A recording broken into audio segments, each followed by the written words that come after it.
Hey, storytelling Ron here. D&D is evil. D&D is evil. You know, it's funny. They say they keep bringing up the satanic panic in like the comments, the previous video of my D&D is evil video, but I've never said it until minute 26 of my 30-minute babbling, and I was referring to the 14th century paganism, where the witches declared their allegiance to Satan openly. So I never even brought up the satanic panic. I don't really like. It's not even part of my whatever. D&D is evil. Okay, so why do I say D&D is evil? The creators of D&D were, and the origination of Dungeons and Dragons and role-playing games is not evil. And they were Christians. They were, and at the minimum, they were Christian. It was a Christian ethics culture, ethically Christian culture, at the time that Dungeons and Dragons was made. So there was not a sort of need or necessity to be concerned about playing in a fantasy type setting or whatever with no Christianity, because we were all Christians, and so that just wasn't an issue. Today, that is a huge issue. Paganism is on the rise. It is exploding. And Christians, and this is what gets me too about you Christians. It's only like 2 or 3 saying that, you know, D&D is fine and I'm a coward and I shouldn't be talking, you know, whatever. And I'm like, what the heck? Plenty of pagans out there criticizing my video about D&D being evil. And what I mean is D&D today and the RPG culture today is quite evil. It's very pagan. And what I mean pagan by evil, I'm a Christian, right? Jesus Christ is my Lord and Savior. So I have to love the enemy. So when I say you're evil, I still love you. But anyway, what irks me the most is not the pagans and all their stuff, and I'm going to get to that right now, but it's the Christians. It's like, it's ridiculous. I'm going to get to you in a sec. Pagans. So the video is getting, you know, a little viral there. 206 comments or so, 7 likes, and which is 8.6%, and 74 dislikes at the moment. So 74 dislikes. I'm onto something. When you go into an area where you're attacked overly, that's the Christian MO. And then even a few Christians there are telling me I'm wrong. So maybe I am wrong. I don't care. Here's what I'm wrong about. I want you Christians to be Christian. That's what I'm wrong about, apparently. I want you Christians to be Christian. In the game. Yeah, in the game. Okay, I don't get that. Here's a book. Demons of...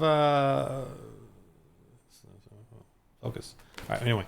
Demons and Spirits of the Land. Let me just read something for you guys. Demons and Spirit... Okay, this is the forwards or whatever. Demons and written by Nigel Pennick, author of the Book of Primal Signs, The High Magic of Symbols. Demons and Spirits of the Land is a scholarly investigation of the spirits present in the traditional landscape of Europe.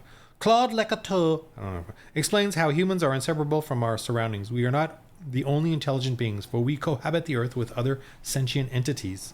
Traditionally, these entities manifest as land spirits who take many forms: giants, dwarves, brownies, fairies, and dragons. Present in the land, they must be dealt with if humans are to live in a harmony and well-being. So this is paganism. This book details rites and ceremonies of coming to terms with the spirits of tree and forest, spring and mountains, taken from comprehensive documentary and folklore sources, including ancient authors. Okay, so giants, dwarves, brownies, fairies, and dragons. That's in the real world, historically, in this real world. Here's another forward. Okay. Why are we... What is different from the... You guys say that, oh, it's just fantasy. Christians, especially Christians. It's just... Or even pagans say this. It's just fantasy. D&D is just fantasy. It's just fantasy. Giants, dwarves, brownies, fairies, and dragons. This is not fantasy. This is paganism. So they have this. Geez, this... I don't... Well, since D&D is fantasy, it doesn't have giants, dwarves, brownies, fairies, and dragons, right? Because those are in the real world. I mean, this is paganism. This is them saying this is their real religion. And what do they do with those? They deal with them somehow, good or bad.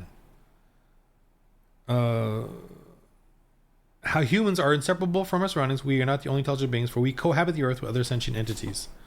A superbly written treatise. This is by Ellen Everett Hopman. She's a witch or whatever, because her books are A Druid's Herbal of Sacred Tree Medicine. A Druid's Herbal of Sacred Tree Medicine, and The Secret Medicines of Your Garden. A superbly written treatise on the folklore of place, showing how the church has demonized once revered and respected land spirits. The setting up of high crosses, statues of saints, and the ringing of bells has been done for 2,000 years to repel and control the fairies, elves, dragons, dwarves, and giants our ancestors once placated and venerated. But are we better off for all the church's civilizing efforts? We are now at a turning point in human history where we need to come to terms with what we have wrought. The Earth Mother has given us food, healing, and shelter, and we have abused her in return. Reading these pages, we learn that the dark path through the wilderness may once again lead us to a sacred space. Did I roll my eyes there? Within the forest, where in respectful company, hilarious respectful company, with the ancient deities, land wights, and the fae. Ancient deities, land wights, and the fae. I like wights. Those are like the undead villain creature. We may yet resume our ancient offerings, begin the healing, and return to harmony with all creation. So this is real world religion. Fairies, elves, dragons, dwarves, and giants. Our ancestors once placated and venerated. So if they're doing that, are they doing that in the game? I don't know. Maybe D&D doesn't do that, because D&D is fantasy, so it doesn't do this, right? Doesn't do that. You become a cleric and you worship a god and placate and venerate or do things with that in the game, right? I don't know. Okay, I'm being facetious here. So that's what you do. You're doing a real world religion in D&D. Because every pagan religion is localized. So if D&D creates its own localized thing, it has elves, giants, dwarves, deities. That's paganism. Why is it that you can play a pagan in the game, but you cannot play a Christian in the game? Why is it that you can't set up high crosses, statues of saints if you're Catholic, and the ringing of bells, which is planting churches? Why can't you do that in the game? I mean, you can do all the other things that this pagan book about real historical paganism, you can do this, but you can't do Christianity. And you Christians give up your own faith. Was it a difficult task? Was it really hard? I mean, I'm a brusque, rude kind of guy, but I'm trying to get a point across to you. Another part of a forward, and this is because such entities do fall into the religious category. There can be no doubt about that. That's part of the forward for this, and the book is really interesting. It's kind of all over the place, but Regis Boyer, he is a professor of University of Paris Sorbonne, Institute of Scandinavian Studies, and did all these pagan books. So this is telling you can be what paganism is: elves, giants, dwarves, ancient deities, fae, land wights, land spirits. I mean, there's angels and fallen angels and demons in here as well. All of that you can do, but no, not Christianity. And the Christians are like, okay, sign me up. Oh, and if Ron says anything, he's a coward and he needs to be shut up.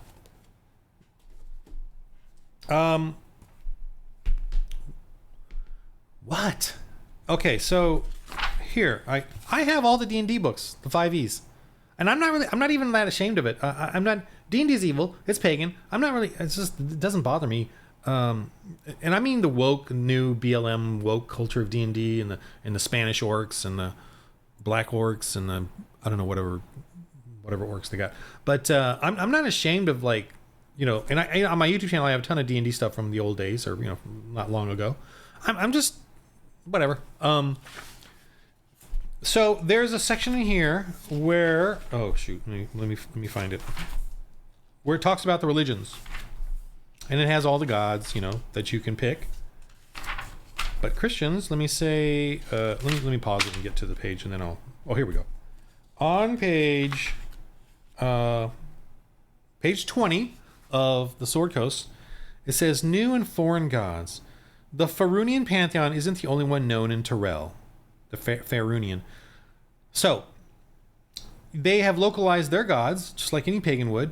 Non-human races honor their own gods, for example, and people in faraway lands are known to worship altogether different gods. Occasionally, foreigners bring the worship of these gods to Faerun.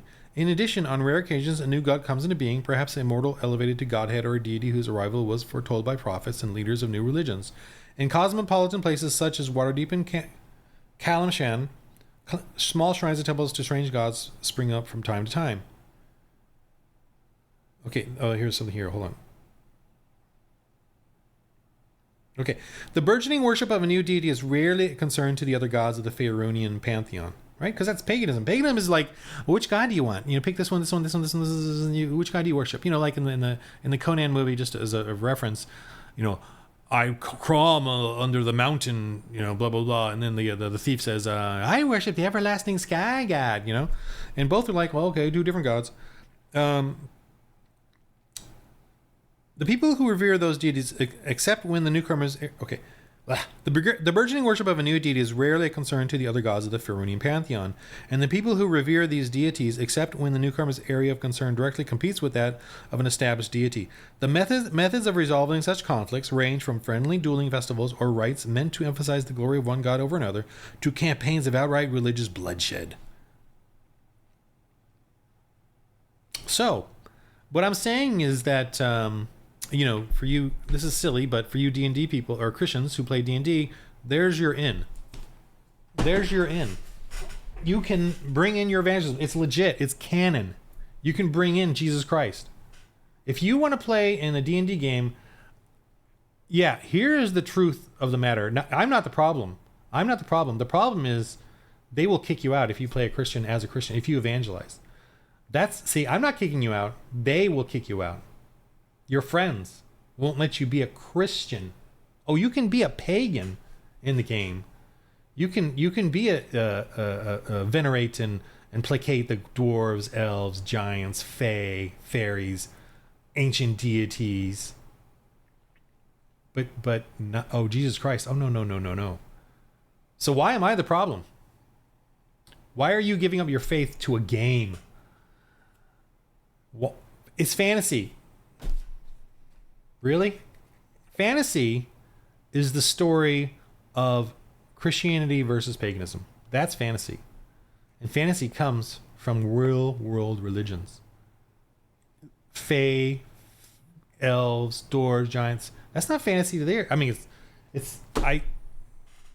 I'm just confused by that it's just fantasy. That's what a pagan tells you. So the solution then for you Christians is, well, I have a game, or take the part of the game where there's I have little rules on there on evangelism, church planning, and then put it in your D&D game. I don't care. Put your faith in the game. Yeah, you're going to get kicked out. So you give up your faith instead? Really? That's the kind of Christian you are? Really? I don't care about the pagans. They can do whatever they want, and they can bring up like they say, I call it a satanic thing. I didn't call it a satanic thing, satanic panic. In the previous video where I said D&D's evil, like a few comments are like, "You satanic panic." That's just your like code word for crap. Like Project 2025. They just use terms, chants. It's a chant to them. Christians, stop giving up your faith. Why? Because you want to play a pagan? You want to teach your kids to play a pagan? Really? Don't you see what you're doing? I don't hate D&D and I don't hate RPGs. I have people that play in my games, by the way, they have D&D games too. I'm just coming after you to say, wake up, be aware, start transitioning, do the transition to your faith, be an evangelical, evangelize, the Great Commission. Now, you don't have to. Here's a fun thing. Think about here. Let's Ron cool off a little. You can start slowly. Start working on it. Start with prayer first, obviously, and your own decision, your own way of doing it. But, and it's not about good works, right? It's not about good works. It's not about being good to them while worshiping a storm god and then being good, and then you think you're doing your Christian duty. No. No. And Christians that tell me that that ticks me off really. You don't even know your faith. It's about Jesus Christ, about your worship of Jesus Christ, your declaration of that, your proclamation of that, your evangelism of that. But you can chill on it and do it slowly, do it bit by bit, see how they react, work on it. That's fine too. But it should be evangelism. It shouldn't be I worship Jesus in the game. Worship your character, your paladin, your cleric, your fighter, your thief. You worship Jesus Christ. Why not? Well, you got every other god they can. It's canon. It's canon. You can bring in that Jesus Christ. You can say, I came from this foreign god thing. And it's historical. It's official. Oh, but they're going to kick you out. Really? Are you that afraid of paganism? That's why we have a pagan culture today. Because even us Christians are playing pagan in the world. Oh, yeah, it's in this book actually. Well, I just read it now, but the church went after the pagans openly went after them, burned their sites. This is when the church was just starting out in the 500s, 600s, 800s, or 8th century, 7th century, 6th century.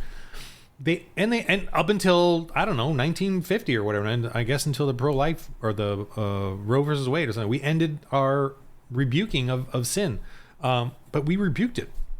The white colonies rebuked sin. They rebuked slavery. That's why they only go after white colonists. White colonizers is code word for Christian. They don't go after Islamic conquest, Islamic terror. They don't go after them. No. They bow to them. In England, white colonizers is still their thing. They want the Islams to come in and destroy white colonizers. Why? Because it's Christian. They're after Christians. Whenever a kid tells you white colonizers, say that's code word for Christian, and you know it. Because they don't go after the Marxist communist dictators and their takeover of states and countries. No, of course not. Do they go after pagans or anyone like that? Witches or voodooists or whatever, voodoo priests or anything? No.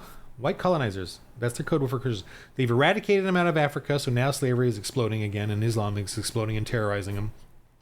They've eradicated white colonizers even out of Europe, so now, like the churches in Germany are like 10 or 20%, maybe something like that population or less. And look, Germany's going to go fascist again pretty soon, and they're already bringing in Muslims. Muslims is fascism, right? If you're not Muslim, you are an inferior citizen, a second-class citizen, a slave to the state, the theocracy. But do you ever hear the left or the pagans or the Democrats criticize that? Hell no. Because it's not Jesus Christ. They're after Jesus Christ.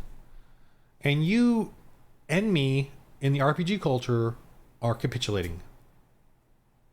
Stop it. And I'm here to tell you to stop it. Now, you want to call me a coward? What are you doing for the Lord? That's ridiculous. What are you doing for the Lord? Playing a game and giving up your faith to get along and show them because you're nice? Wow. Anyway, I'm going to keep doing this, man. I'm going to keep over and over making these videos and annoying the heck out of you. Annoying the hell out of you. Hopefully that works. Put your faith in the game. It is fun. Work on it. Work on it with the group. If they want to kick you out because of your faith, bring that up. Why can't I? All right, I'll bring it down a little. Work it out. Figure it out. But I recommend, as you're doing that, you start getting together with Christians and form a great game, a role-playing game, and use these. I'm going to be doing I think I'm going to do a backer kit. I'm working on a backer kit version of the sci-fi one that was successful on Kickstarter, by the way. Dude, watch my game. I have live play videos on there. Watch some of those. They're fun. I mean, I don't know. I have a lot of fun.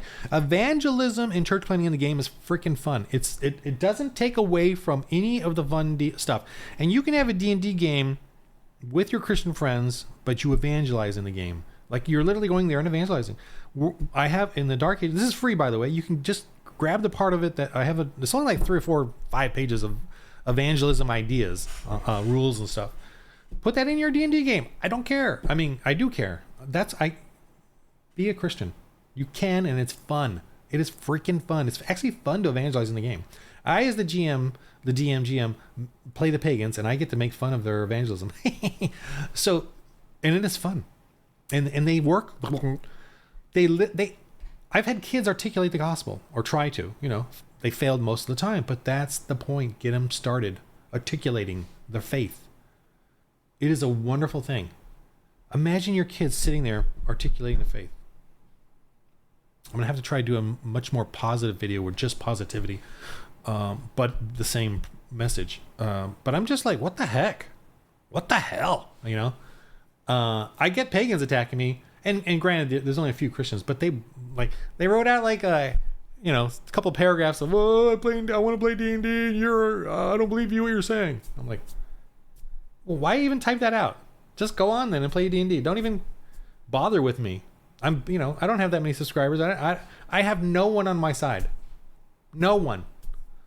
Hopefully Jesus Christ is on my side, but his will, not mine. Anyway. All right. In the game of life, man, I'm having a blast doing this and got to keep doing it. And I'm so anxious to do more. If I can. In the game of life, roll holy dice.